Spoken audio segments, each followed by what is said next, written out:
Kasama natin ngayon ang ating best player of the game, scoring 14 points and pulling down 6 rebounds. Andito si Harvey Thank you. Pagsanhan. Thank you.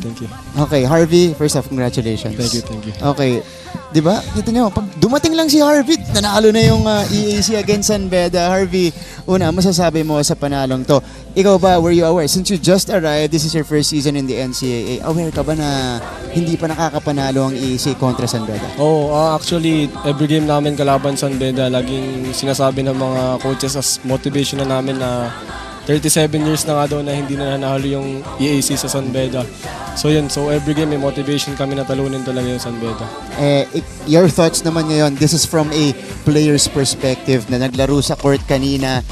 Parang lahat, gumagana para sa inyo. You were shooting the lights out as early as the first quarter. Ikaw, feelings, thoughts, ngayong natalo nyo na ang San Beda, dito pa sa NCAA. Siguro naging na-down kasi kami nung last 2 games namin na 2 talo kami. So siguro naging motivation sa amin yung 2 talo na yun para makuha namin yung panalo ngayon. Yun talaga, sobrang naging aggressive lahat sa depensa. Yun talaga yung laging sinasabi ni coach na kailangan namin magsimula sa depensa bago kami manalo. Okay, bago ay pasa kay Prince, pag-usapan natin yung shooting mo ngayong araw na to. 14 points. Sinabi ko kanina, first 3 games nyo, sumusubo ka naman eh. You were 0 out of 5, hindi ka pa nakakapasok ng 3. First quarter pa lang, nakadalawa ka kagad doon.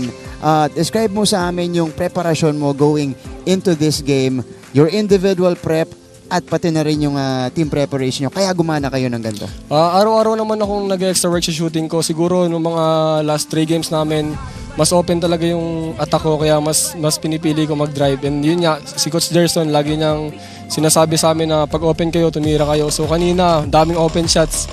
Nakasagata yung bedo sa akin. So tinitira ko lang yung mga ginagawa ko sa ensayo. So yun, connect naman. O edi nagsisi sila. Yun lang. Diba? Prince. Ayun nga, bro. Bro. Idol ko to si Prince eh. Hindi kasi syempre, you guys were down 22 points against Benilde. So syempre as a leader, kahit rookie ka pa lang dito sa NCAA, ikaw na yung leader, ikaw na yung inaasahan ng EAC. So paano mo na-lift up yung mga teammates mo? Kasi for sure, after that game, down yung energy nyo. And kitang-kita sa game ngayon na very hyped up kayo, ang ganda ng performance nyo. Last game kasi sobrang nalungkot kami after ng game. Di namin alam ba't ganun yung kinalabasan. Sobrang lungkot talaga. And then sabi ng coaches na kailangan may mag-lead sa team kasi nung kalaban namin Benilde parang tahimik na lahat, wala na nagli-lead. So sinabi ng mga coaches na kailangan may magsalita, and then yun, nag-step up ako sa after ng game. Nag-message kami ni King sa messenger namin, yung group chat namin, and then nagsalita kami, sinabi namin na hindi tayo pwedeng ganito, kailangan natin magsama-sama kahit talo tayo. Yun.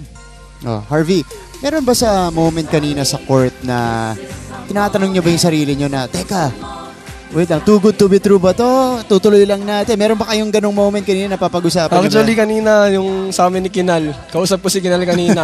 sabi ko sa kanya, ikaw pag di ka pa tumira, papalitan na kita ka-shooter. Sabi ko sa kanya. Love it.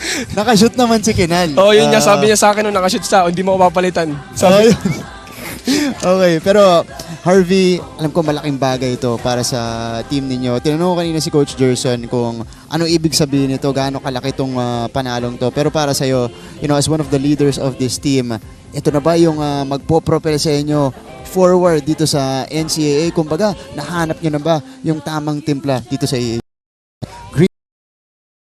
binabati lagi sa musik ko si Shaq. Jimmy de la para message teammates ko, si King, si Josh, si Jacob, saka si Rico. Yun lang, thank you. Yan, Harvey Pagsanhan, maraming salamat. Thank you. Leading the way Thank for you, EAC in this historic win para po sa kanilang team at para na rin sa buong eskwelahan. Congratulations, Harvey. Kakausap pa tayo ng mga EAC players. Now we go to one of their veterans who nailed a ton of 3-pointers today as well, JC Luciano. Daming tres nito. Hindi nagbintes to. 4-4. 4-4, tama.